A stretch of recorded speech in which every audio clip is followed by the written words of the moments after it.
Let's speak a little bit more about this with legal analyst Mpumelelo Zikalala. He joins us now. Very good evening to you, and thank you so much for speaking to us, Mr. Zikalala. So, Mr. Zuma and his team are challenging the Pretoria High Court's ruling, which set aside the Correctional Services Department's decision to release him on bail. I'd like to know what your interpretation is of the department's original decision to set him free on medical parole. I would seem to agree with the applicants in this case and say that that particular decision was incorrect. If you look at it, it's only the Correctional Services Act that prescribes when a person is supposed to be released on medical parole, but most importantly, the discretion in which the commissioner will then have. Now, if you look at the Correctional Services Act, it uses words such as shall and must, accompanied by a medical report, when you are dealing with the Correctional Services Commissioner considering whether someone must be released on bail. Detailing or giving us an impression that the medical report is one of the core evidences or the core issues that you must look at when deciding whether you want to release this person on medical parole or not. Now, once you've been given that particular role of being a decision maker, it then means that your decision must be lawful, it must be rational, and must be procedurally fair. Now, when it comes to the part of rationality, if you're not going to look at a medical expert, someone who's been medically trained or an expert in that particular field, advising you and saying, I work with these particular things on a daily basis, and it is my expert and professional opinion that this person does not qualify.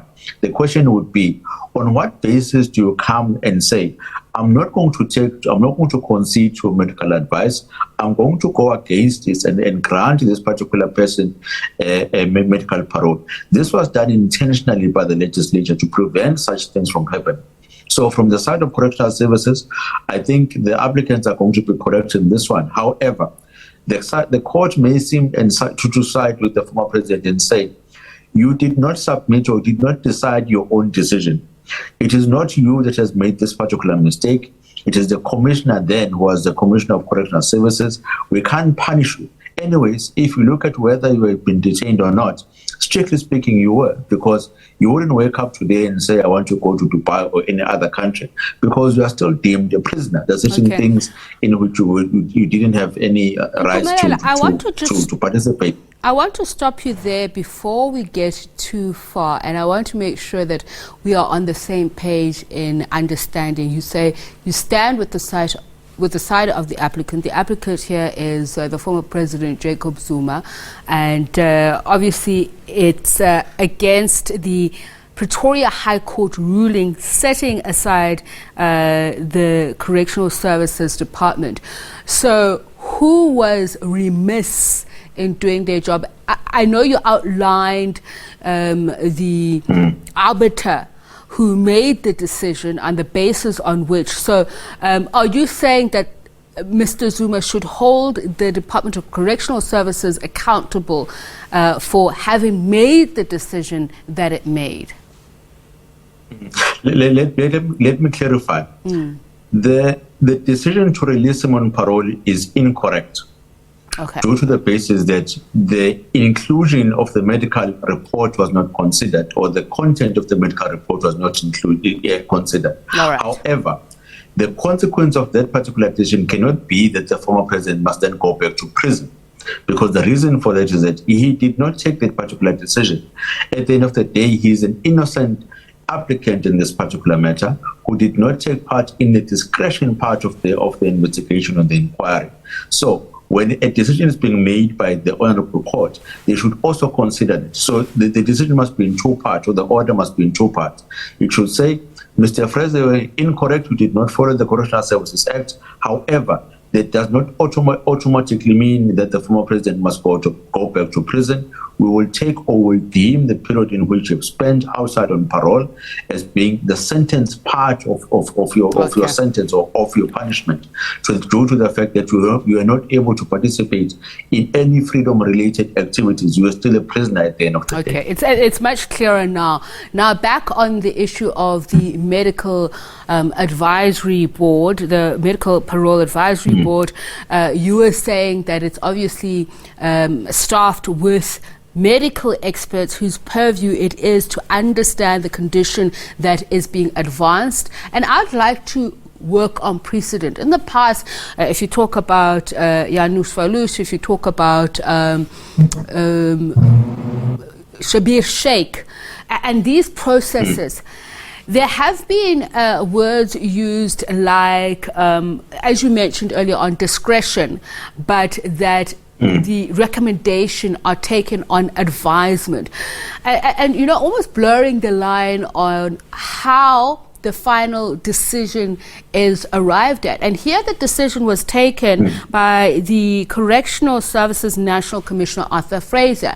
And is he the last course of decision making, or does it go higher than him? Does the Minister of Correctional Services actually have the final say, just according to the Correctional Services Act that you've just outlined? Due to the sentence in this particular case being less than 24 months, it falls squarely within the commissioner.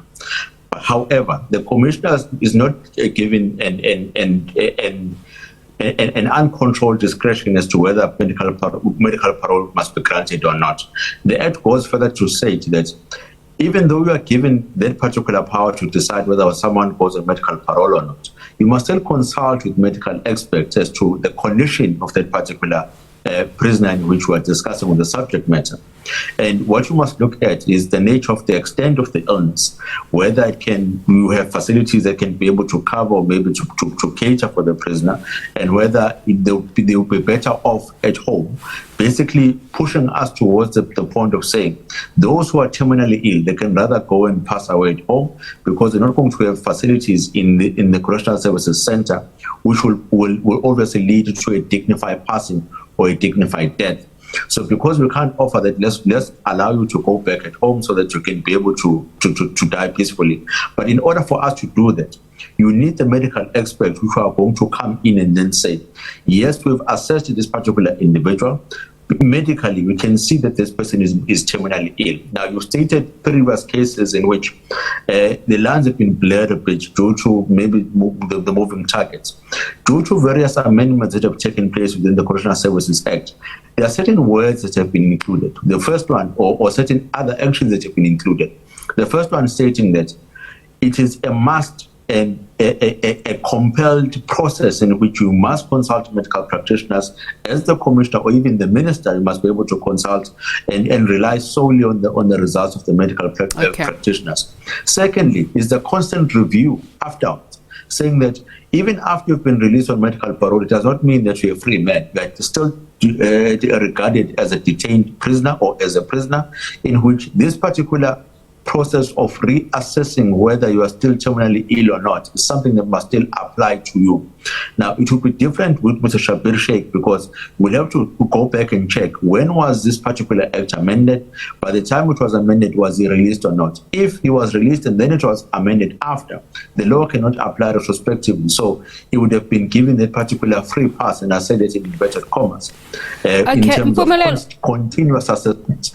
I'm sorry to cut you off, but I do need to ask this question because we have run out of time. The issue of whether or not the president has a terminal illness, or he's at a stage where his illness is terminal, has been very much part of the public court of opinion on whether or not the decision that was made was right. I ask this because Mr. Zuma is still awaiting an appeal on his Concord application to have Billy Downer removed as a lead prosecutor, whom he accuses of leaking his medical records to the media. I want to know if in any way these two cases will be related, will affect each other, and how they also affect the discussion on the public domain, how we consume what is out there and we make our own interpretations of how the role that the court is playing in all of this, because we know it's become a very contentious idea politically. They're not related, because if you look at the source of where the disputes are coming from, is very different. On this one, which they are going to court on Monday, on the Correctional Services Act.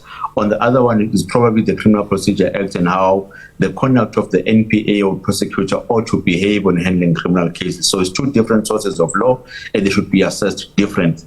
However, what it does do, it shines a spotlight on how government is supposed to work when it's protecting the medical records of individuals.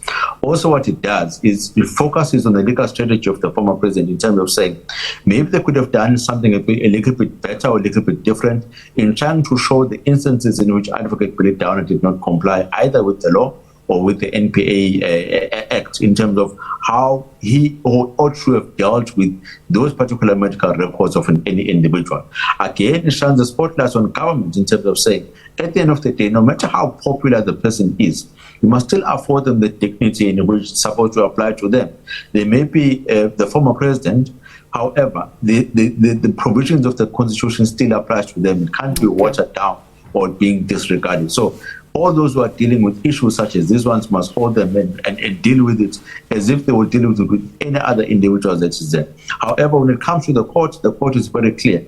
It puts on blinkers and then says, we are going to look at the Constitution, we are going to look at the act in which we are supposed to look at, and also other common law provisions that are there. All that we want at the end of the day is justice to be administered. All right. I really thank you for your time and your insights, much appreciated. Mpumelelo Zikalala, legal analyst, just speaking to us about that big court case. Of course, there will be much attention paid to it on Monday when former President Jacob Zuma goes to court to appeal the Pretoria High Court's decision to set aside the Department of Correctional Services decision to grant him medical parole.